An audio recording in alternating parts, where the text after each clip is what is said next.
It's something I've never heard of. It says the revenge of Goliath's brother. I mean, I guess if he was the offspring of the Nephilim, it makes sense he would have brothers, but never even heard of Welcome Goliath's to the brother. Unraveling the Scriptures channel. Among all the legendary stories and deeds of King David, the one that undoubtedly echoes through the centuries is the iconic confrontation with Goliath, the Slingshot, fearsome why? Philistine giant. A battle that not only marked the life of the young shepherd anointed to reign, but also shaped the destiny of Israel as a victorious nation over its enemies. So get the But what if strap. I told you that this story Strap was and only leather. told halfway? What few know is that Goliath was not the only giant David faced. In fact, he had to confront other colossal warriors descended from the same Nephilim lineage. Among them was a giant who was Goliath's brother, a monstrous being who came very close to killing David. Why were these details omitted from most accounts? What does this story reveal about the presence of giants in ancient times? So he hit one with the There is stone, much now he more hit the behind other. this narrative than we were taught. If you want to uncover this hidden truth, stay with me in this video. Wasn't planning on Leave a leaving, that's why I like, came here. share it with others, and subscribe to the channel, because what we're going to reveal here may completely change your Got view of picture, biblical Isbi. events and the history of humanity itself. The Revenge of Goliath's Brother, the story they didn't tell you. Among the many defining moments in David's life, his rise to the throne may be the most surprising. He was just a young shepherd from the tribe of Judah, the son of Jesse, a direct descendant of the royal lineage of Judah. However, against all odds, he was chosen by God to become the king of Israel, replacing Saul, whose reign had been compromised by his disobedience and fall from divine favor. David was not only a shepherd, he was also a talented musician and poet whose compositions would be immortalized in the Psalms. But his destiny went far beyond music. See that? He would become not only a That's king, fist. but the greatest ruler Israel had ever known, a man after God's own heart. His journey was marked by challenges, wars, and victories that shaped the history of the Israelite nation.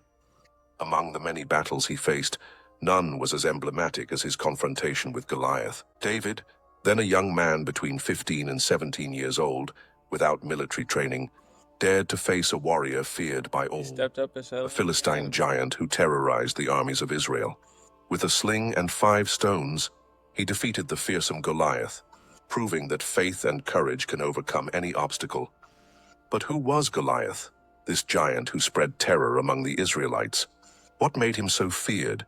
His enormous height, superhuman strength, and combat skills made him virtually unbeatable.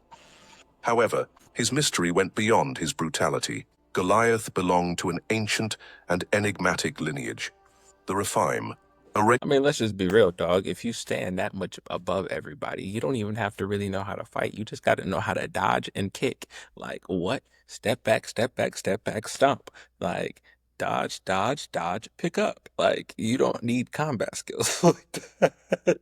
Of giants mentioned in scriptures and historical accounts. What many don't know is that Goliath was not alone. He was just one of many giants that still existed in those times, brothers and relatives who shared the same mysterious origin. From the days of Moses, and even in the times of Abraham, the Rephaim were known for their imposing presence and impact on the battles fought in the Promised Land. Goliath's defeat by David was not just a personal victory, but a milestone in the conflict between the Israelites and these legendary beings, forever changing the course of history. The origin of the giants has always been an enigma, surrounded by mystery and speculation. However, there is a consensus among scholars of the scriptures. Muscular? These colossal beings likely emerged after the flood, the result of a forbidden union between fallen angels and human women. These celestial entities, known as the Bnei Elohim, descended to earth and took for themselves the daughters of men, creating a hybrid lineage of extraordinary beings, giants who spread terror and domination across the earth. The very term Rephaim carries a dark connotation. In Hebrew and Phoenician, it can be translated as the dead living or ancestral spirits, suggesting that these beings were somehow connected to ancient entities that perished in the flood, but mysteriously reappeared in the post-flood world. Some ancient accounts indicate that these giants were not only brutal warriors, but also possessed advanced knowledge and supernatural abilities, reinforcing the belief that their origin went beyond mere human descent. The Bible makes it clear that Goliath was not an isolated case. He was part of a larger lineage and had brothers who shared the same nefarious origin. Nefarious. After his death at the hands of David, his brothers swore revenge against the young king of Israel. In one of the many battles between the Israelites and the Philistines, one of these giants attempted to exact that revenge, putting David in great danger, an event that nearly cost him his life, if not for the intervention of his loyal warriors. The giants were not mere mercenaries used by the Philistines. Their presence on the battlefield revealed something much deeper. They had strategic alliances with certain peoples of the time, such as the Phoenicians and the Canaanites, who not only accepted them into their ranks, but revered them as deities or superior beings. In many ancient cultures, these colossal figures were worshipped and feared, seen as demigods or descendants of primordial entities. Thus, the conflicts between Israel and these peoples went beyond mere territorial disputes. They were spiritual battles between the chosen people of God and forces of obscure origin, whose roots traced back to pre-flood times. These accounts continue to fascinate scholars and archaeologists who seek evidence of the existence of these giants in ancient history. The scriptures make it clear that the giants not only existed, but played a crucial role in the conflicts between kingdoms and the formation of ancient civilizations. In any case, their presence echoes to this day, fueling debates and mysteries about a forgotten era when extraordinary beings walked the earth. Now I invite you to follow one of the most impactful moments in David's journey, an episode often overlooked, but that highlights not only the weight of the battles he fought, but also the legacy of the giants who continued to threaten Israel. In the book of 2 Samuel 21:15-22, we find the account of a dangerous confrontation involving one of Goliath's descendants. After years of reign and numerous wars, David, now elderly, led another battle against the Philistines.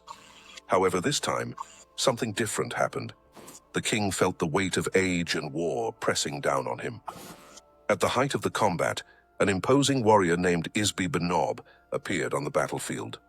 He was no ordinary soldier. He belonged to the lineage of the Rephaim, the same as Goliath. With a bronze spear weighing about 13 pounds and wielding a newly forged sword, he saw his chance to avenge his brother and end the life of the king of Israel once and for all. David, exhausted and vulnerable, was at the mercy of death. But it was at this crucial moment that Abishai, son of Zeruiah and David's nephew, intervened. With a precise strike, he brought down Isbi-Benob, saving the king from a fatal fate. In light of this event, David's soldiers made a solemn vow. They would never allow him to return to the battlefield, for he was the lamp of Israel, and his loss would be irreplaceable. However, the threat of the giants had not yet ended. Soon after, a new war against the Philistines broke out, resulting in the death of another giant, Saph. Then another battle took place at Gob, where Elhanan, the son of Jare-Oregim, defeated another formidable warrior, identified as Goliath the Gittite. But there was one more challenge. In another battle fought at Gath, a warrior of impressive stature, who had 6 fingers on each hand and each foot, challenged Israel. However, he was slain by Jonathan, the son of Shimea, David's brother. These 4 were born to the giant in Gath, and fell by the hand of David, and by the hand of his servants. 2 Samuel 21:22. Thus, we see that the threat of the giants persisted, but one by one, they were defeated. The God of Israel continued to show that it was not the strength of the giants that determined the victory, but the faith and courage of those who trusted in him. These events reveal a surprising fact. Goliath was not an exception in his lineage, and his brothers continued to challenge Israel even after his death. The presence of these giants in the biblical accounts suggests that they represented a persistent threat, and their battles with God's people hold mysteries that remain little explored. Boy, just got tired. Few know the full story of these colossi from antiquity, and there is still much to be uncovered about the 5 brothers of Goliath, their connection with the Rephaim, and the true significance of this lineage in ancient times. Who were these giants? Where did they come from? How did they perpetuate through the ages?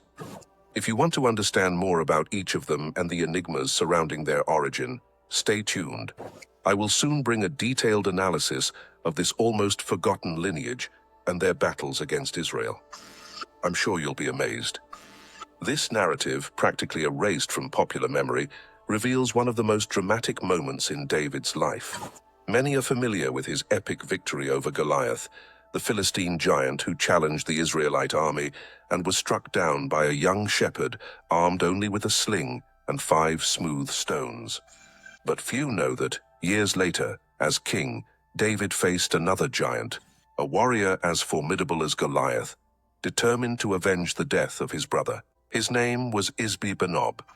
Like Goliath, he descended from the lineage of the Rephaim, a people of giants whose existence dates back to ancient times and who, in some way, survived the flood. The Philistines, recognizing the immense strength of these beings, not only recruited them as mercenaries, but also revered them as deities due to their towering stature and superhuman strength. However, Isbi-Benob was not just a warrior hired by the Philistines. This battle was personal. His desire for revenge against David burned fiercely. He wanted to eliminate the man who dared to challenge his race and stain the honor of the giants with Goliath's death. The confrontation took place amid an intense battle between Israel and the Philistines. David was no longer the fearless young man of his earlier years. Years of combat had left deep marks, and on that day, exhaustion made him vulnerable. The weight of age and battles began to take its toll. The king of Israel, fatigued, found himself in real danger of death. It was at this critical moment that Isbi-Benob advanced. His weapon was terrifying, a massive spear with a bronze tip weighing about 13 pounds, capable of piercing any armor with ease. Additionally, he wielded a newly forged sword made to destroy any enemy that crossed his path. He was no ordinary adversary.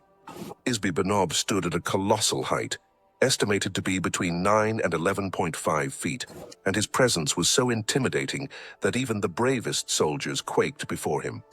David, determined, fought courageously, but fatigue was taking its toll. Just when it seemed that all hope was lost, Abishai, son of Zeruiah, intervened.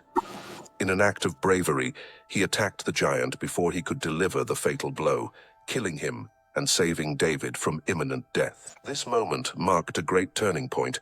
The soldiers of Israel realized that their king could no longer expose himself directly to danger on the battlefield. In a solemn oath, they declared that they would never allow David to risk his life again, for he was the light of Israel, and his loss would be irreplaceable. Thus, the story of the giants did not end with Goliath. The descendants of this lineage continued to challenge Israel, but the courage and faith of God's people ensured that, one by one, they were defeated. These often forgotten battles reveal not only the power of the giants, but also the strength of a king who, even in his most fragile moments, inspired his warriors to fight until the end. This battle wasn't the last time the giants crossed Israel's path. Goliath's brothers continued to appear, and other descendants of the Rephaim still challenged the Israelites. But on that day, one of the last great giants met his end, and with him, the certainty that the era of the giants was coming to an end. I hope you enjoyed this video, where I shared an interesting fact about the battle involving the giant Isbi-Benob.